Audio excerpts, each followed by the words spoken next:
Last week, we talked about Monster Jam's most controversial moments, and you guys absolutely loved it. There were many different controversial moments or controversial calls that I either didn't cover or missed in my first video. So with that out of the way, it's time to revisit more of Monster Jam's most controversial moments.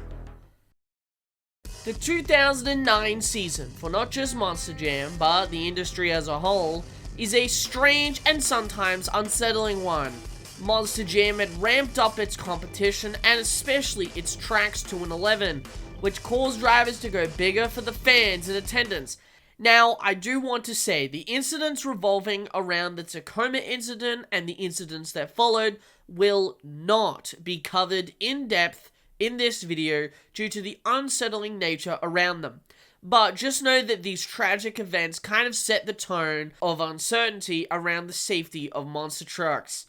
The 2009 Monster Jam World Finals was seemingly going to just be another show.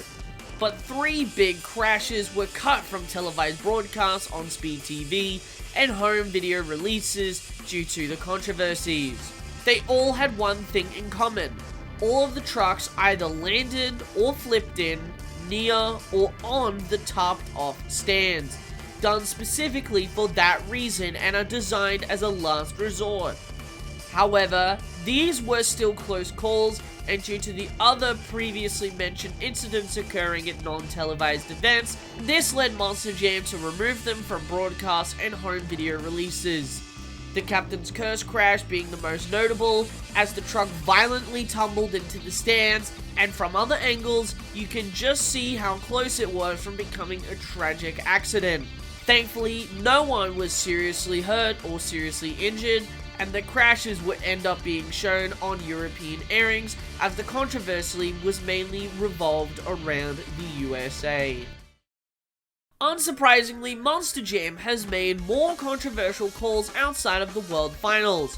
There were numerous instances brought up, so I've decided to combine them all. Our first of 3 calls we're going to examine happened in Orlando. It was the championship race in 2010, and it was between Dennis Anderson in Gravedigger and Neil Elliott in Maximum Destruction.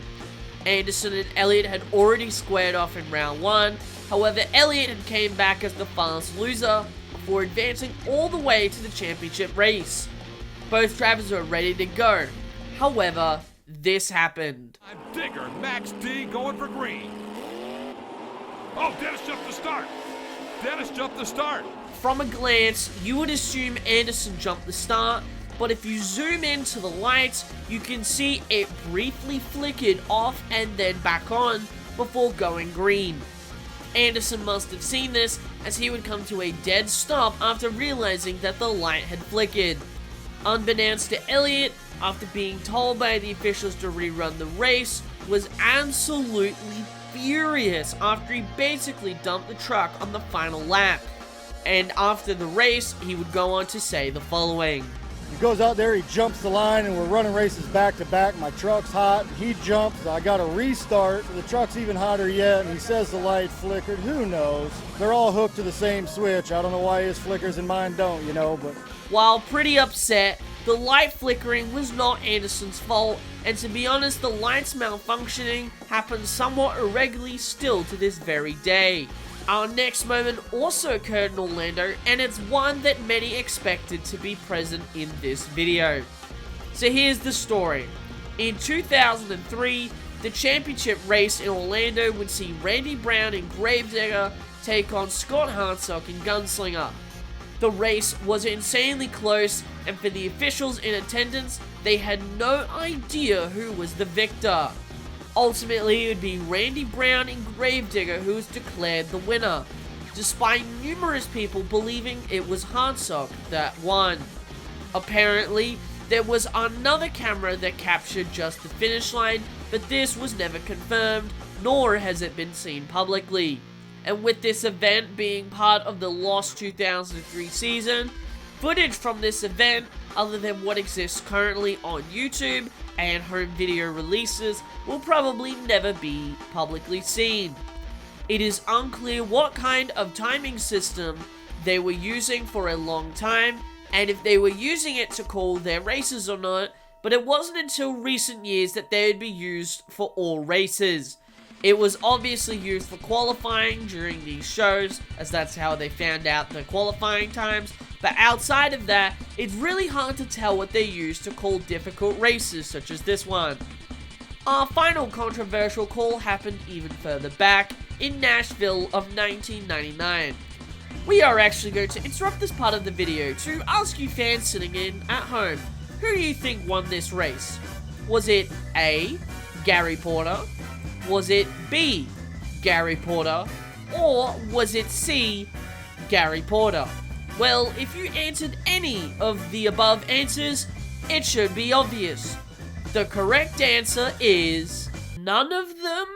Yes, that's right. Despite, I think, the answer being as clear as day, the officials somehow called Tom Meents the winner. I'm going to have to put on my double seeing glasses because I can't even begin to see the amount of coming from you.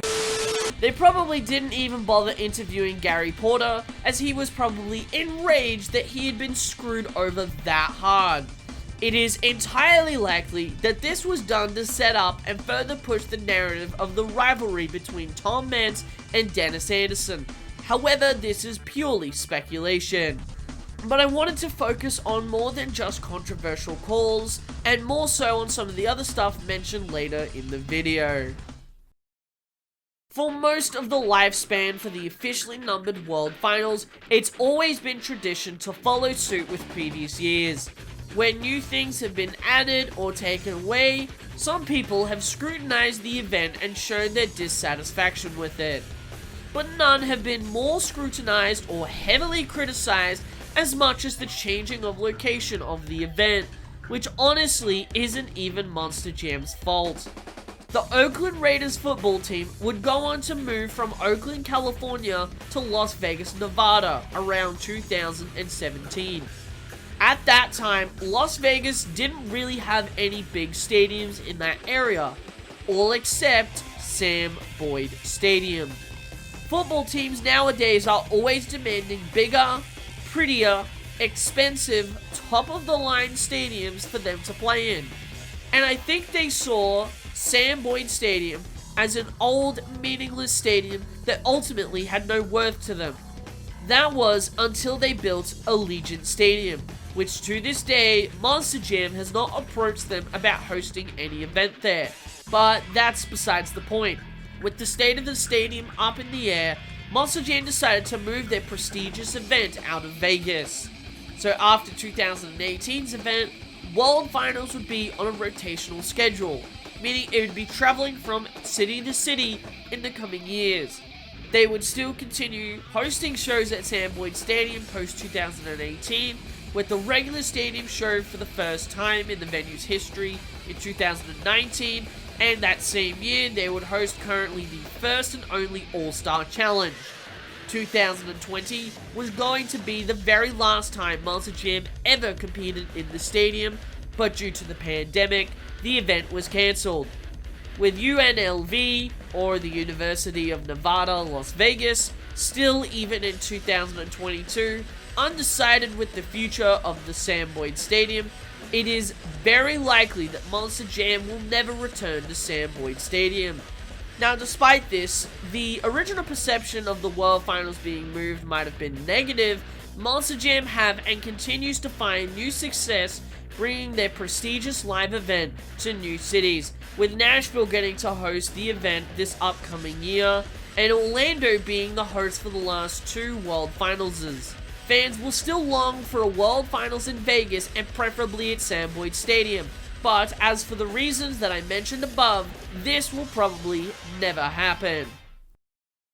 You could argue that what makes monster trucks so iconic are, well, the tires.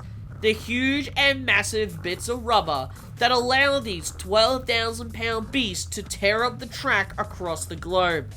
Over the years there have been numerous tire manufacturers, Goodyear, Firestone, and Ukraine, just to name a few. The first two are well-known tire manufacturers and have been doing business with monster trucks for over 2 decades. But the addition of BKT tires have been one of numerous things that have been added to Monster Jam within the last couple of years that have been largely criticized. In 2014, BKT tires became a big sponsor for Monster Jam, and in the season that followed, BKT would develop its first generation of tires to be used in competition. Originally, these were mainly only used by Feld trucks, but by 2016, all trucks that regularly competed in Monster Jam were mandated to run BKTs, something of which remains to this day. Many independent teams would start running, most likely due in part to the tire mandate, and them probably not having the funds to purchase their tires. With BKT being a relatively unknown brand, especially within the monster truck industry, many fans would make claims about the quality of their tires, or lack thereof. People have also claimed that BKTs are largely prone to popping on crush cars, but this really hasn't been proven and is still up in the air. Many independent teams, both inside and outside of Monster Jam, still use BKT tires quite frequently. The Pagliarulos, Jimmy Cretin, and Triple B Motorsports come to mind, despite the only team that competes in Monster Jam currently being the Pagliarulos. One thing that I definitely think contributes to the negative perception of BKT is how it was treated on commentary within these last few years. I am Ryan Lacoste. No! God, please, no! And he sends it, and he saves it! No! Or does he? Back out all 4 BKT tires! In 2017 and 2018, Ryan Lacoste became a full-time commentator for Monster Jam and would constantly make the signature line, Back out all 4 BKT tires! Now, while most fans found it amusing and sometimes it was downright meme-worthy material, others thought it was a blatant product placement and definitely didn't appreciate it being brought up every 2 seconds. With Monster Jam recently signing a new deal with BKT to be the official tire of Monster Jam up until 2026, it is unlikely that BKT will be going anywhere anytime soon. Many of you requested me to look at numerous instances of unfair judging. However, I feel like for the most part, all of them fall under the point of fan judging that I brought up in my last video. All except this one. If old school monster truck fans thought World Finals 2 was controversial, then they would have absolutely hated World Finals 5, or at least for freestyle. Bigger jumps, more destruction, and almost the entire field of trucks was in absolute pieces by the end of the night. The sheer amount of damage and destruction to the trucks alone was insane. However, what was controversial was 2 moments that really blended together. A competitor's truck being hit, and the scoring which resulted from that wreck. So let's set the scene. Earlier in the night, Jimmy Cretin and Bounty Hunter was laying down a great run, one that probably would have challenged for the championship. He then approaches this huge container stack, sort of wheeling up the jump. He then proceeds to get the truck stuck at the top of the container. Now this was similar to what happened the previous year with Lupe Souza in El Toro Loco. The only thing was that the rule was changed. Drivers the year prior were instructed to not hit Souza's truck, and while some like Huffaker got somewhat close, they never actually hit the truck itself. For whatever reason, this year they had claimed that Bounty Hunter was fair game and now a part of the track, much to the surprise and disgust by Jimmy Cretin. Most drivers, however, didn't even bother hitting it anyway. That was until Lupe Souza and Medusa came out.